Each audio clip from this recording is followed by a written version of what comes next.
Good day, you're watching African Free Press Television. My name is Sam Adedoyin Kubi, bringing you the news today. First, the headlines. Dasuki to call Jonathan as witness in $2.1 billion arms gate. Ford stops exportation of 500 vehicles to Nigeria due to recession. Reps demand details of Buhari's $26.96 billion loan ahead of debate. Mimiko meets Buhari, says Jagade remains PDP's lawful candidate. Troops avert bomb attack in Maiduguri. Now the news in detail.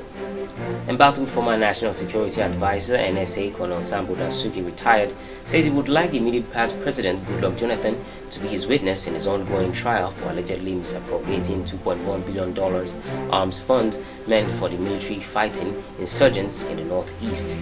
Following his continued detention despite being granted bail by several Nigerian courts and the Economic Community of West African States courts, Jonathan has come to claim that his former NSA could not have stolen such amounts of money. Counsel to the embattled former NSA, Ahmed Raji SAN, said Jonathan's appearance as a witness in court will throw more light into grey areas. The SAN, advocating for political solutions rather than a trial due to the characters involved, say he prayed that the court would allow for political solutions. There are indications that Ford Motor Company has suspended its planned exportation of 500 units of vehicles meant for the Nigerian market owing to the current economic recession. The United States automaker was said to have assembled the vehicles in a South African factory and completed all arrangements to ship them to Nigeria before halting the decision. Professor Oke Ihediri of the Arizona State University, United States, hinted at a forum in Lagos that Ford had dismantled over 500 units of vehicles meant for the Nigerian market because the Kocharis Group, its local representative, could not accommodate them.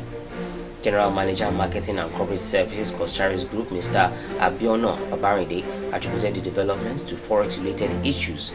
Notwithstanding the current economic situation, Ford said it would continue to work with its partners, the Kocharis Group, to deliver quality vehicles and improved auto services to its customers in Nigeria. President Muhammadu Buhari's $26.96 billion loan might not get a smooth passage in the House of Representatives. Findings show that lawmakers were already querying the rationale for the huge loan, which they feared was a gradual return to the debt trap of yesteryears. An official of the National Assembly said, "There will be serious legislative fireworks this week in the House of Representatives because we are not in ordinary times in Nigeria." Some lawmakers also queried the lack of details on how the government planned to spend the money. A member stated, $29 billion is not 29 billion naira. House Minority Leader Mr. Leo Ogo admitted that members were worried that the president opted for a foreign loan at a time his administration had yet to account for the recovery it made as looted funds. However, when contacted, the chairman House Committee on Media and Public Affairs Mr. Abdulrazak Namdas made it clear that lawmakers had not seen the details of the loan and had not taken any position on it as of now. The governor of Ondo State, Olusegun Mimiko, has faulted the Independent National Electoral Commission (INEC) on the listing of Jimoh Ibrahim as the People's Democratic Party candidate of the forthcoming Ondo governorship election. Speaking with State House correspondents after meeting with President Muhammadu Buhari, Governor Mimiko insisted that Eyitayo Jegede is the lawful candidate of the party.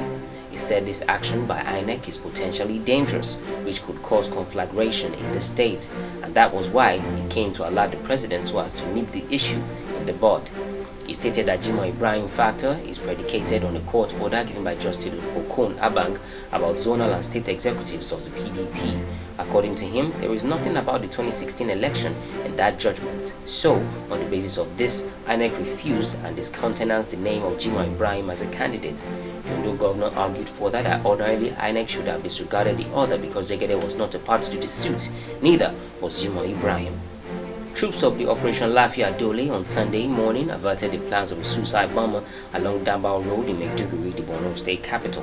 Eyewitnesses say the suicide bomber was sighted along Dambao Road, the same place where an explosion occurred barely 24 hours ago. Frightened motorists traveling to Dambao were forced to turn back due to confusion. There were reports that the suspect fled towards the back fence of the Bakassi IDP camp, where 5 people were killed on Saturday, with men of the Sector 9 and civilian JTF on hot pursuit of the assailant. Security operatives had to cordon off the camp while IDPs who have secured permits to step out were forced to stay back. Civilian JTF sources say the assailant was killed in the process before he could detonate the IED strapped to his body. His corpse has been deposited in the Maiduguri Specialist Hospital, according to sources. That's it for the news today. My name is Sam Adedoyin. Check out more of our content on African Free Press at www.africanfreepress.com. Thanks for watching.